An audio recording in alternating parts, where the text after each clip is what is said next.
Oke, pernah kepikiran gak sih gimana bisa seekor singa yang ya tahu kan buas dan seekor anak domba yang lembut itu melambangkan satu pribadi yang sama? Nah, hari ini kita bakal kupas tuntas salah satu gambaran paling kuat di Alkitab. Kristus sebagai sang singa sekaligus anak domba. Ya kan? Alkitab itu kan penuh banget sama simbol-simbol yang maknanya dalam, tapi jujur aja kadang bikin bingung juga. Kayak gimana ceritanya simbol kekuatan dan kelembutan bisa jadi satu. Nah, yuk kita selami bareng-bareng kontradiksi yang justru indah ini. Dan teka-teki ini puncaknya ada di Kitab Wahyu, kitab terakhir di Alkitab. Disinilah kita ketemu sama paradoks yang luar biasa ini. Kristus digambarkan bukan cuma sebagai satu sosok, tapi dua. Dan keduanya ini kelihatannya, ya, bertolak belakang banget. Oke, kita mulai dari sebuah adegan yang luar biasa di surga.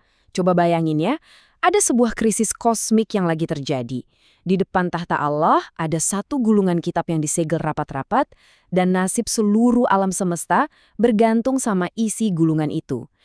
Nah, adegan dari Wahyu pasal 5 inilah yang jadi awal dari misteri kita.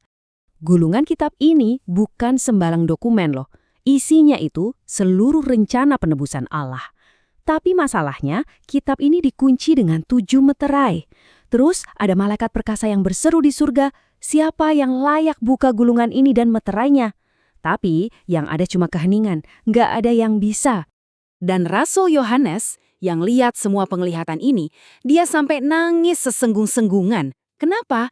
Soalnya dia ngerti banget taruhannya.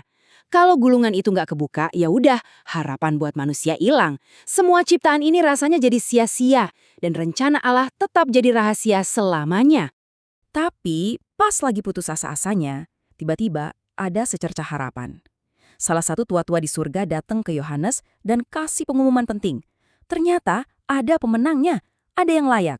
Pemenangnya adalah singa dari suku Yehuda. Wah, gelar ini maknanya dalam banget nih. Singa itu kan simbol kekuatan, keberanian, kekuasaan seorang raja.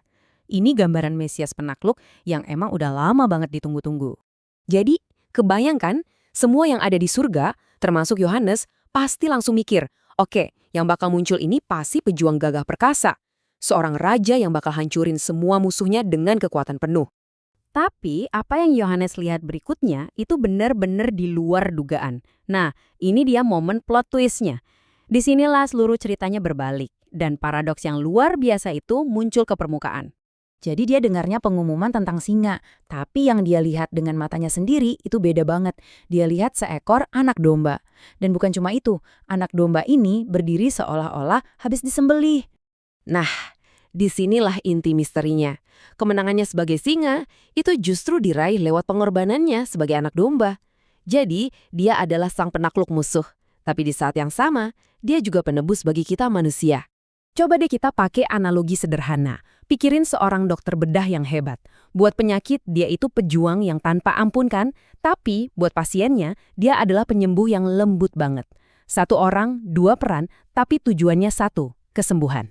Nah, seperti itulah Kristus. Dua peran yang berbeda, tapi tujuannya satu, membawa keselamatan.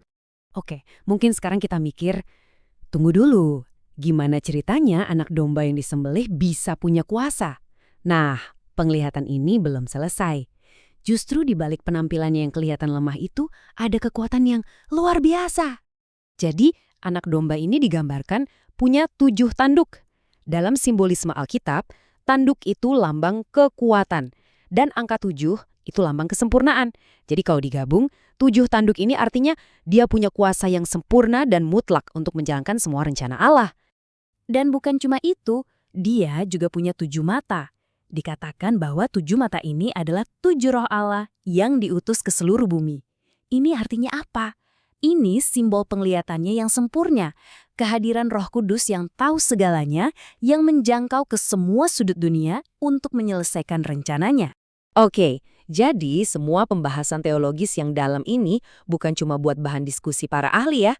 Ini punya dampak langsung ke kehidupan kita sehari-hari. Jadi pertanyaannya, apa artinya ini buat kita? Gimana caranya kita hidup mengikuti sang singa dan anak domba ini? Setiap hari kita itu diundang buat hidup dalam dua kenyataan ini. Jadi gini, waktu kita lagi ngerasa kalah, lagi down, kita bisa pegang kekuatan sang singa yang sudah menang. Ingat, kita menang karena dia udah menang duluan. Terus, pas kita ngerasa bersalah, ngerasa gagal, kita bisa datang ke sang anak domba. Kita bisa andalkan pengorbanannya buat dapat pengampunan dan memulai hidup yang baru. Dan saat kita mengalami dua sisi Kristus ini, identitas kita pun diubah. Kita tuh bukan lagi orang yang didefinisikan sama kemenangan atau kegagalan kita sendiri. Identitas kita sekarang adalah tentang siapa Dia buat kita.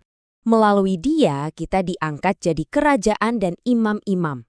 Nah, apa artinya? Sebagai raja, kita dipanggil buat pakai otoritasnya di dunia ini, buat melawan kegelapan. Dan sebagai imam, kita dipanggil buat membawa hadiratnya kemanapun kita pergi, melayani dia dan orang-orang di sekitar kita. Jadi, pertanyaannya buat kita hari ini, peran mana yang sedang Tuhan panggil untuk kita jalani? Apakah hari ini Anda perlu melangkah dengan otoritas sebagai seorang raja buat menghadapi tantangan dengan iman yang kuat? Atau mungkin Anda perlu melayani dengan rendah hati sebagai seorang imam, membawa kasih dan hadiratnya ke orang-orang di sekitar Anda? Jawabannya ada dalam hubungan pribadi kita dengan sang singa sekaligus sang anak domba.